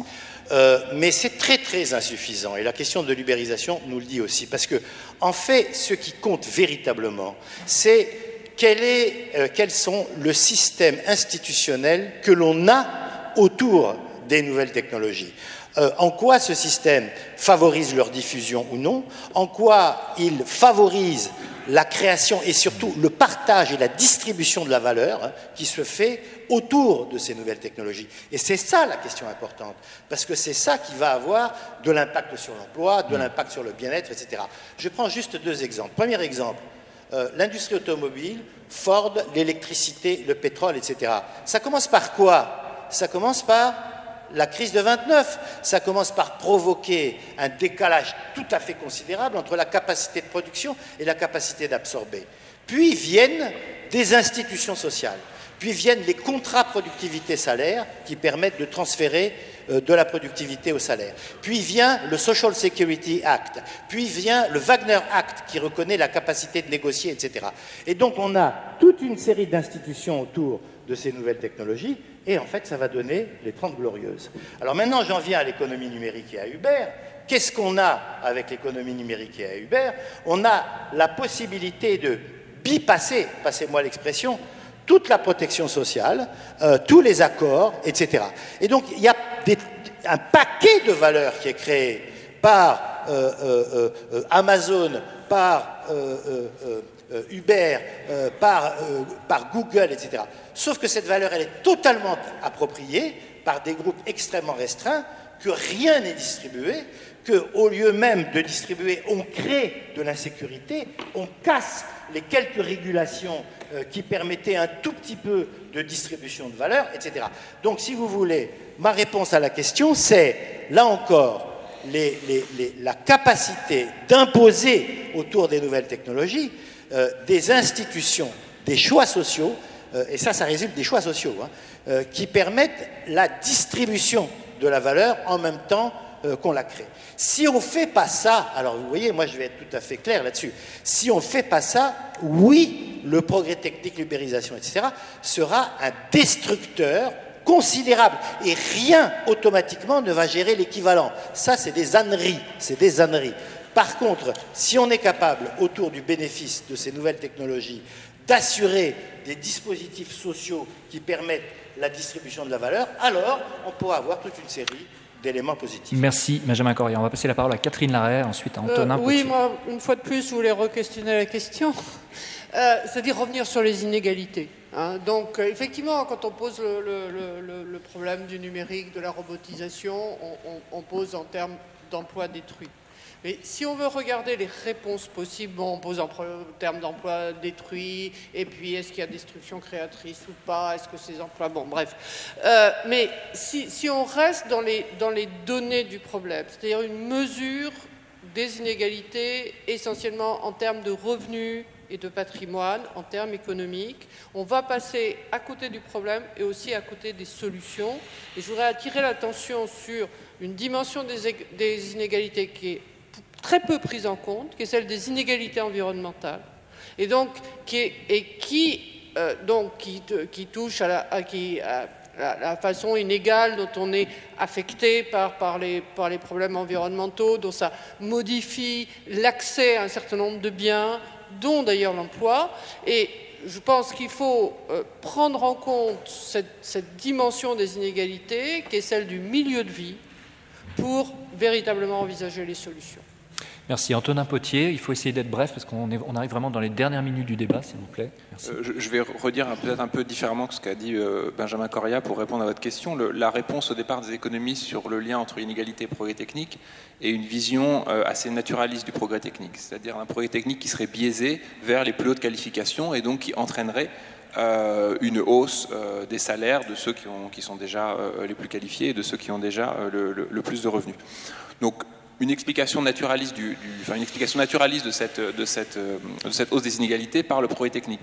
En fait, ce qu'on voit avec les nouvelles technologies, c'est qu'il y a effectivement une composante très forte d'organisation sociale qui est derrière. Les technologies, ça peut à la fois vous donner les communautés hackers avec un savoir très distribué, avec des logiciels créés en commun, open source, distribuables partout, comme ça a été le cas au début de l'Internet. Et ça peut aussi vous donner, comme c'est beaucoup plus le cas depuis les années 2000 et 2010 notamment, des systèmes propriétaires très fermés où vous avez des grandes compagnies qui permettent de faire payer l'accès très cher et qui engrangent des profits phénoménaux.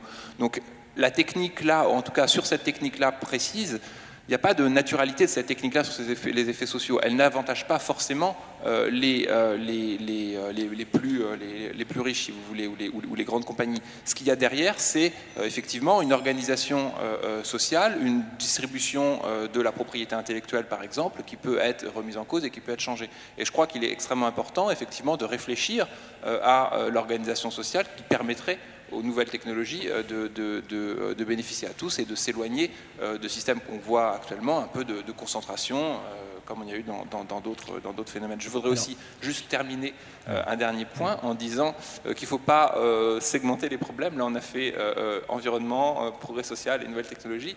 Il faut aussi se poser la question de l'impact environnemental de ces nouvelles technologies. Et là, on est dans un espèce de gros problème parce qu'on a l'impression que ces nouvelles technologies sont notre espérance pour venir à bout de tous nos problèmes et en même temps, leur impact environnemental est complètement désastreux. Donc voilà, il faut aussi prêter attention à ces... Merci Antonin Potier. Armand Hatchuel demande la parole depuis un moment et ensuite Agnès Benassi. Je vais dire ce que dit Benjamin, vous voyez qu'on est proche, mais je vais le dire à ma manière, c'est-à-dire avec un autre microscope. Quand il a employé le mot institution... Attention au micro. Quand il a employé le mot institution, qu'est-ce qu'il a voulu dire? Il a voulu dire simplement que la question telle que vous l'avez posée, c'est une question artificielle en fait. Vous la posez avec une espèce de position de surplomb. Vous seriez l'État, vous voyez quelque chose, alors c'est ce que dit Potier aussi, la naturalisation du... Vous voyez quelque chose qui arrive, qui arrive comme ça, vous ne savez pas d'où, qui s'appelle le progrès technique. Cette vision-là est scientifiquement fausse. Voilà. Mettons-nous d'accord, là, elle est fausse. Pourquoi elle est fausse? Parce qu'il y a bien eu des gens qui l'ont créé, ce progrès technique. C'est peut-être vos universités qui l'ont fait. C'est peut-être des entrepreneurs astucieux. Donc en fait, le régime même de fabrication du projet technique n'était pas dans votre théorie. Et donc, vous ne comprenez rien à ce qui vous arrive. Les sciences globales, sociales, contemporaines ont compris cela. Donc on étudie les régimes de construction simultanés de la technique et de la société. Et quelle est la réponse? C'est très simple. C'est que dans votre analyse, vous n'avez plus le droit de mettre le système éducatif en dehors. Et l'exemple le plus simple que je peux vous donner, c'est que le Franklin Institute aux États-Unis, au moment où les États-Unis se trouvent en pénurie de technologie, en pénurie de machines, le Franklin Institute est une petite association collective de cours du soir organisée par des entrepreneurs et des ouvriers. Et c'est le Franklin Institute aujourd'hui, c'est une énorme institution scientifique. Autrement dit, la théorie sociale que vous avez vous permet de transformer une question qui a l'air en quelque sorte paralysante en un système d'observation où vous allez aller regarder où sont ces fameuses institutions, où est-ce qu'elles sont, et agir. Mais ne pensez pas que vous allez agir à partir des instruments économiques. Vous allez agir par exemple au niveau éducatif, au niveau de la structuration des connaissances. Et une chose qu'on a appris, c'est qu'on ne peut plus décrire. Il est impossible de décrire le développement des sociétés indépendamment du mode de construction des connaissances. C'est intenable. Autrement dit, il faut endogénéiser ce qu'on appelle la pensée économique au sein de l'histoire du développement, endogénéiser la production éducative comme régime, si vous voulez, Et là, vous comprenez pourquoi on est paralysé. Parce qu'on a des silos. Si au Conseil d'analyse économique, vous n'avez pas un spécialiste de l'éducation ou un spécialiste de la formation, ben vous passez à côté de vos pompes. Voilà. Alors ça tombe bien, puisqu'on va laisser une dernière fois la parole au Conseil d'analyse économique, qui est beaucoup attaqué dans cette séance. Nous avons Élise Huillery. beaucoup critiqué. Et ensuite, on redonnera le mot de la fin aux citoyennes et aux citoyens, s'il vous plaît. Je vous rassure, nous avons Élise Huillery, qui est spécialiste, qui a fait pas mal de travaux en économie de l'éducation. Ah oui,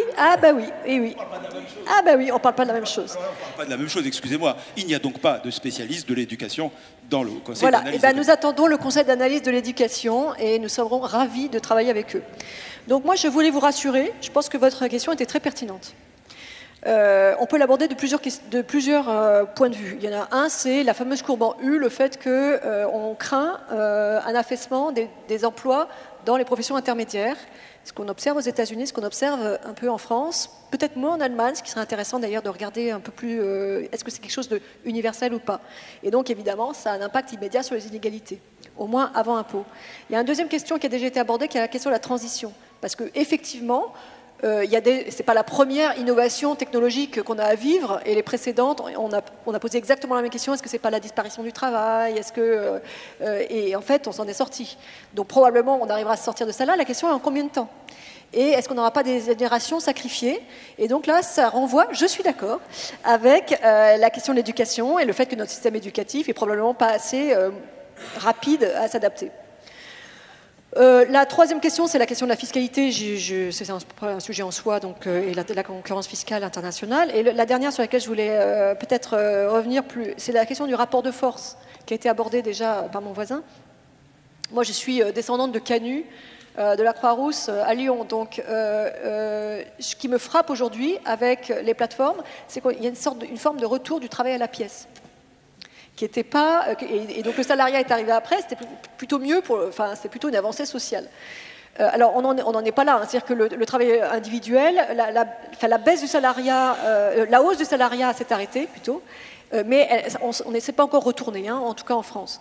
Mais pour moi, il y a une question de rapport de force par rapport aux donneurs d'ordre, et donc ça veut dire sans doute qu'au niveau des politiques de concurrence, les politiques de concurrence doivent être beaucoup plus actives, beaucoup plus rapides. Parce que qu'est-ce qu'on voit aujourd'hui? Si les plateformes étaient en concurrence, si les plateformes de VTC, il y avait une grosse concurrence pour les hôtels, exactement, étaient en concurrence, il n'y aurait pas véritablement de problème, parce que le rapport de force serait rééquilibré. Mais le problème, c'est qu'on est sur des activités à fort rendement d'échelle, avec des économies puisque ça repose sur des réseaux, et donc, très naturellement, on va vers le monopole. Et donc face à un monopole, évidemment, on est pieds et poings liés. Et c'est là que l'action publique est probablement absolument clé. C'est de prévenir, et c'est pas évident du tout, parce que on veut pas d'abord trop brider, trop mettre de régulation, parce que c'est quand même des secteurs qui développent des emplois. Hein, donc on est content quand même de les avoir, ces emplois. Et que d'autre part, c'est des marchés bifaces, hein, avec deux côtés, et donc il faut réguler les deux côtés à la fois, c'est pas évident, le profit se fait pas forcément sur le côté qu'on attend. Très bien, très bien. Je suis désolé, il faut qu'on arrête ce débat passionnant. Est-ce que les citoyennes et les citoyens souhaitent prendre le mot de la fin, rajouter quelque chose? Est-ce que vous avez été satisfait par les réponses? Alors, on peut continuer le débat pendant la pause déjeuner, en tout cas, il n'y a pas de problème, de toute façon c'est loin d'être terminé. Je remercie en tout cas beaucoup Patrika. Oui. Oui, Patrika. Moi, ce que j'ai, la sensation que j'ai, c'est que par rapport à nos préoccupations, aux questions qu'on se pose, les sciences économiques, d'après ce que j'ai compris, ne peuvent pas y répondre seules, c'est ce que je retiens, et qu'il est compliqué pour vous de s'emparer de nos préoccupations en tant que telles. Il y a un vrai désir de le faire, mais tout le monde n'est pas Oui, d'accord oui, sur oui, la c'est façon de compliqué. procéder. Bien, merci beaucoup. Alors, merci à Patrika, Sakina, Jean-Paul et Jean-Marc du côté des citoyennes et citoyens. Et merci beaucoup à Dominique Dron, Armand Hatchuel, Catherine Larère, Agnès Benassi-Kéry, Benjamin Coria et Antonin Potier. Juste quelques mots. Je tiens à remercier chaleureusement effectivement les intervenants de cette table ronde et celle précédente. Comme vous voyez, on a pas mal de matière devant nous. Retour ici à 13h30 pour la reprise du programme. Et ce qui s'annonce pour la suite sera aussi assez... il y aura de la matière à discussion aussi. Merci.